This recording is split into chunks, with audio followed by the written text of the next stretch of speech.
오늘날의 성인은 누구인가? 인류학자들은 과거 인류에게 위대한 가르침을 전해준 붓다, 예수, 소크라테스, 공자를 일반적으로 4대 성인으로 뽑고 있다. 우리가 이러한 옛 성인들의 가르침을 오랫동안 귀담아 들어왔던 이유는 그들의 삶을 모범 삼아서 나의 몸과 마음을 바르게 하여 주어진 삶을 즐겁게 살면서 자기 자신의 행복을 누리기 위함이다. 그런 점에서 보면 나는 인류의 스승이었던 옛 성인들의 가르침 속에서 배울 것이 많다는 사실에 전적으로 동의하지만 한편으론 지금 시대에는 어울리지 않는 가르침이라는 게 나의 생각이다. 일전에 유튜브 강의를 하다가 청중들에게 이런 말을 한 적이 있다. 붓다와 공자는 2600여 년 전 동시대를 산 인물이다. 만약 그들에게 라이터불을 켜서 앞으로 내밀면 불꽃에 화들짝 놀라서 뒤로 물러날 것이다. 물론 그들의 가르침은 훌륭하다. 하지만 첨단 시대를 살고 있는 현대인들에게 그분들의 가르침을 적용하기에는 다소 무리가 있다. 예수의 가르침과 소크라테스의 가르침도 시대와 너무 동떨어져 있다. 청중들은 내 강의를 듣고 박수를 치며 호응했다. 물론 성인들의 가르침을 무조건 무시하라는 건 아니다. 다만 수천 년 전에 그들이 전한 진리가 과연 현 시대에 유용하고 적합한가이다. 물론 남에게 해를 끼치지 말고 선하게 살라는 주된 가르침은 같다. 하지만 그 방법론적 측면에서 볼 땐 현대와는 큰 괴리감이 있다는 것이다. 그렇지 않은가? 인터넷만 열면 무수하게 쏟아지는 정보 속에서 그분들의 가르침은 이미 포화 상태에 있다. 이젠 그분들의 가르침은 이 시대의 좌표는 될지언정 주된 가르침은 되지 못한다. 더구나 성인이란 단어는 21세기 첨단 시대에 어울리지 않는 비유다. 따라서 성인이라는 말은 이미 우리의 기억 속에서 사라진 지 오래되었다. 그럼에도 오늘 나에게 굳이 어떤 인물이 성인인가 라고 묻는다면 타인에게 모범이 되면서 올바른 삶의 길을 제시해주는 사람이라고 대답할 수 있다. 또한 남을 욕하거나 헐뜯지 않고 항상 겸손하며 남을 배려하고 존중해주는 이로써 만인에게 훌륭한 삶의 지표를 제공해주는 사람이라고 말할 것이다. 학교에서 아이들을 가르치는 선생님일 수도 있고 소방관일 수도 있고 부모님일 수도 있으며 직장 상사일 수도 있다. 이처럼 자기 자리에서 최선을 다하면서 자신의 몸과 마음을 바르게 하여 주어진 일상을 열심히 하면 모두가 성인이다. 예로부터 우리가 성인이라고 부르는 인물들의 일생을 보면 그가 왜 성인으로 추앙받아왔던가를 알 수 있다. 그들은 자신의 삶을 살지 않고 오직 남을 위한 삶을 살아왔으며 기꺼이 다른 사람을 위해 자신을 희생했다. 또한 자기 앞의 인연들을 존중하고 동물을 사랑하며 대자연의 이치를 수긍하면서 살아왔다. 이런 사람에게는 일시적으로 고난이 찾아오겠지만 오래가지 않고 이후에도 찾아오지 않는다. 붓다가 성인이 되려고 중생들을 설파한 것도 아니오 예수가 백성을 구한 것도 성인이 되려고 한 것이 아니다. 그들은 단지 어려움에 처한 사람들의 진리로서 제도하다 보니 남들로부터 성인으로 추앙을 받았던 것에 불과하다. 그래서 우리는 그들을 성인이라고 부르고 있는 것이다. 따라서 대자연의 이치를 모르고 역행하는 사람은 결코 성인이 될 수 없다. 덧붙이자면 남을 욕하거나 비방하는 사람은 결코 좋은 사람이 아니다. 그들은 고집이 세고 자격지심이 매우 강하기 때문에 항상 자신이 최고라는 아상에만 젖어 있다. 이런 사람은 상대방을 존중하기는커녕 오히려 비난에만 몰두하기 때문에 피해야 한다. 그렇지 못하면 낭패를 볼 수가 있다. 한심하게도 요즘 정치인들을 보면 시정잡배와 다를 바가 없다. 그들은 매일 국민들을 위한다고 말하고 있지만 오직 권력을 잡기 위해 표심에만 몰두하고 있기 때문에 국민들의 마음을 제대로 읽지 못한다. 이런 사람은 결코 성인이 될 수 없다. 따라서 내 자신이 누구인가를 똑바로 알고 몸과 마음을 항상 바르게 하여 타인으로부터 존중받는 사람이 우리의 진정한 성인인 것이다. 원수의 마음을 바꾸는 법. 인생은 업의 고리로 이어져 있다. 업은 사람이 먹고 살기 위해 하는 심신활동과 행위를 말하는데 직업에 업자가 붙는 것도 이 때문이다. 사람이 일을 하지 않으면 굶어 죽는 것처럼 먹고 살기 위해서 누구나 직업을 가질 수밖에 없다. 문제는 선업을 행하는가 악업을 행하는가에 있다. 남에게 선한 일을 하면서 업을 짓는 일을 선업이고 도둑질이나 사기를 쳐서 남에게 피해를 주면서 먹고 살면 악업이다. 사람은 이지적인 인격체라서 자신이 하고 있는 일이 선업인지 악업인지 분별할 줄 안다. 이것도 모르면 한갓 짐승에 지나지 않는다. 좋은 인연은 선업의 결과로 나타나지만 내가 상대에게 잘못하거나 상대가 나에게 잘못하면 악업의 결과로 나타나서 원수지간이 된다. 상호간에 좋지 못한 업의 충돌로 인해 나쁜 기류가 흐르게 되고 기운이 탁해져서 좋지 못한 인연으로 이어지게 되는 것이다. 사람이 원수지간이 되는 건 남의 탓이 아니라 그 원인은 바로 나에게 있다. 그런데 어떤가? 사람들은 잘못되기만 하면 무조건 남의 탓만 한다. 어찌 보면 도둑 맞는 것도 문단속을 잘하지 못해서 생기는 일이고 사기를 당하는 것도 자기 욕심 때문인데 사람들은 자신의 잘못을 모르고 오직 도둑과 사기꾼 탓만 한다. 이 모든 것은 자신이 지은 업의 결과이다. 그러나 원수를 사랑하게 되면 왜 원수지간이 되었는지에 대한 원인을 알게 되고 원수를 이해하게 되어 전생부터 이어온 업의 고리를 단번에 끊어낼 수 있다. 그로 인해 발생했던 탁한 기운이 사라져서 마침내 좋은 기운이 몰려오게 된다.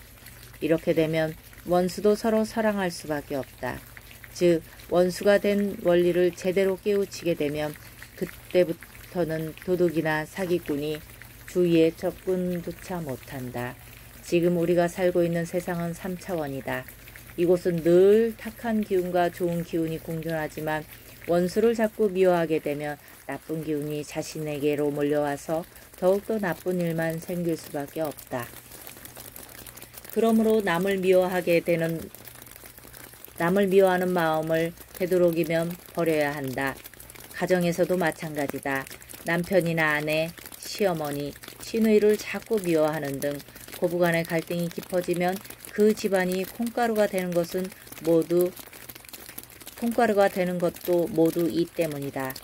그런 가정에서는 병도 전염병처럼 들끓게 된다. 불교에서는 몸과 입과 생각으로 짓는 업의 신구의 삼업이라고 한다. 그 중에서도 특히 사람이 조심해야 할 것은 입으로 짓는 구업이다. 오죽하면 법구경에서 입안에 도끼가 있다고 하겠는가.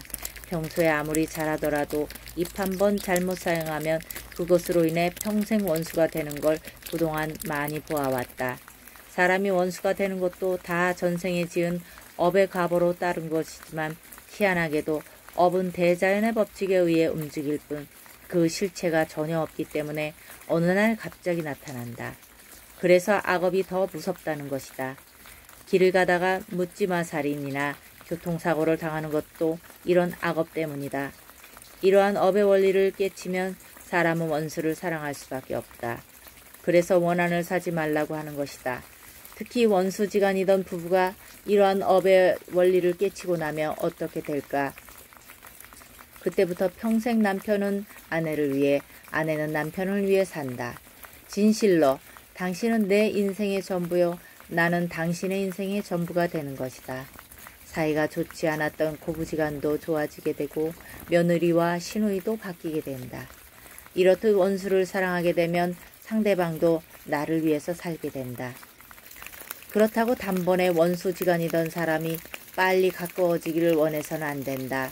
서로의 마음을 이해하고 조금씩 다가가게 되면 어느 날 갑자기 화해가 되고 나중에는 평생 동반자가 될 수 있는 사이가 바로 원수지간이다. 국가 간의 이해관계도 그렇다. 한국과 일본의 관계를 살펴보면 과거에는 원수지간이었지만 지금은 서로가 협력하지 못하면 발전하지 못하는 것처럼 가정도 그렇다는 말이다. 원래 사람의 영혼을 막지만 육신이라는 놈은 둔해서 상대방의 마음을 이해하고 사랑하는 데는 시간이 좀 걸린다.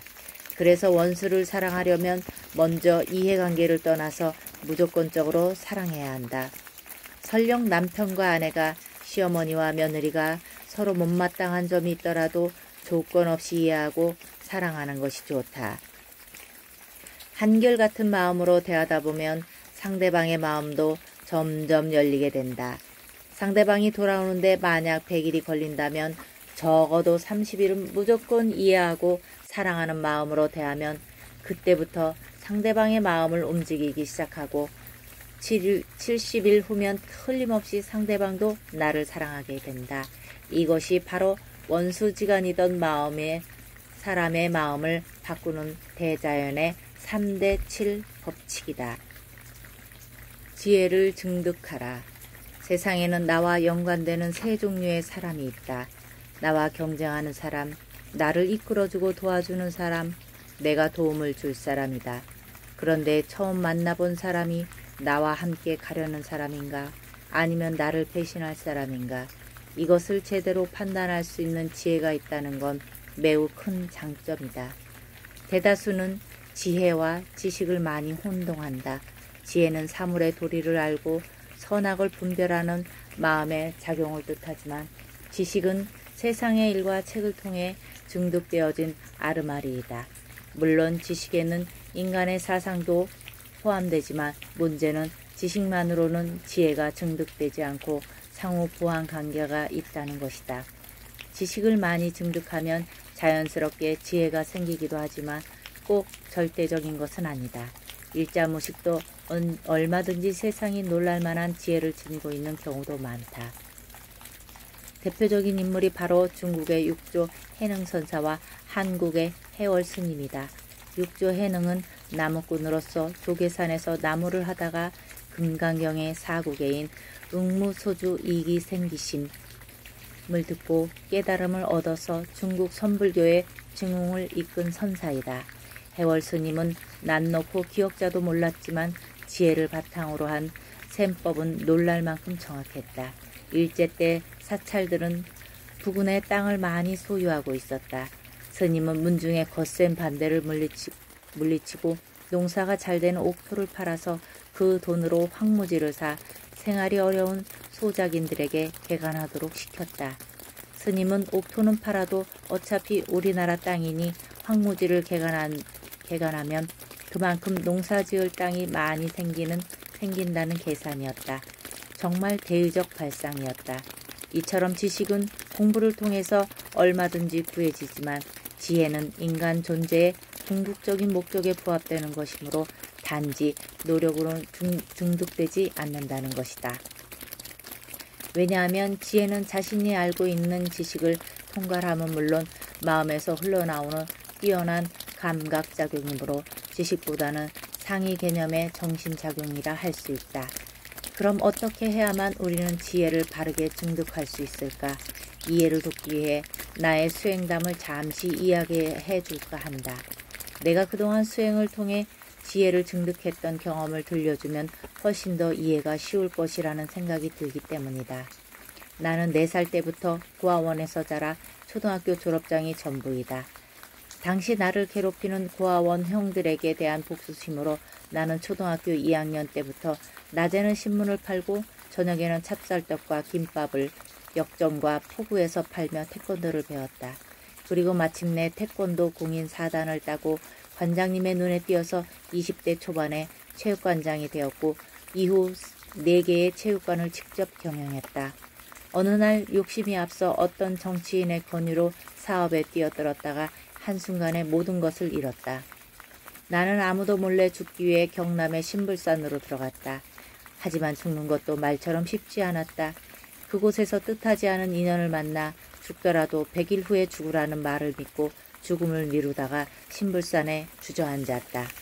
신불산을 돌아다니면서 등산객이 버린 쓰레기를 줍고 무건수행을 하다가 붓하고 남긴 음식을 먹으면서 목숨을 연명했다. 그러던 어느 날 갑자기 한 줄기 붉은 빛이 내 내리에 꽂히는 신비한 현상을 경험하게 되었다. 그때 나는 신불산을 향해 문득 일성을 날렸다. 천지 아래 무엇이든지 알고 싶은 것은 나에게 물으라. 그러면 대답해 줄 것이다. 일자무식에 불과했던 나에게 대자연의 에너지가 내 몸속에 강하게 솟구치는 걸 느꼈다. 그것은 하나의 경이었고 결코 무너지지 않는 단단한 은산 철벽과도 같았다. 지식과 경험으로는 도저히 건져낼 수 없는 환희였다. 그토록 세상을 향해 분노했던 나에게 찾아온 대자연의 환희는 도무지 말로는 표현할 수 없는 깨달음이었다. 그때 나는 비로소 알았다. 지구가 혼돈인 것 같지만 대자연의 법칙에 의해 한치의 오차도 없이 쉼없이 순환하고 있다는 걸 깨달았다는 것이다. 그리고 비로소 나에게 지혜가 열렸다. 봄이 가면 여름이 오고 가을이 가면 겨울이 오고 또한 꽃이 지면 진자리에서 열매가 맺힌다. 이러한 대자연의 순리를 수긍하는 것이 바로 지혜요 정법임을 알았던 것이다.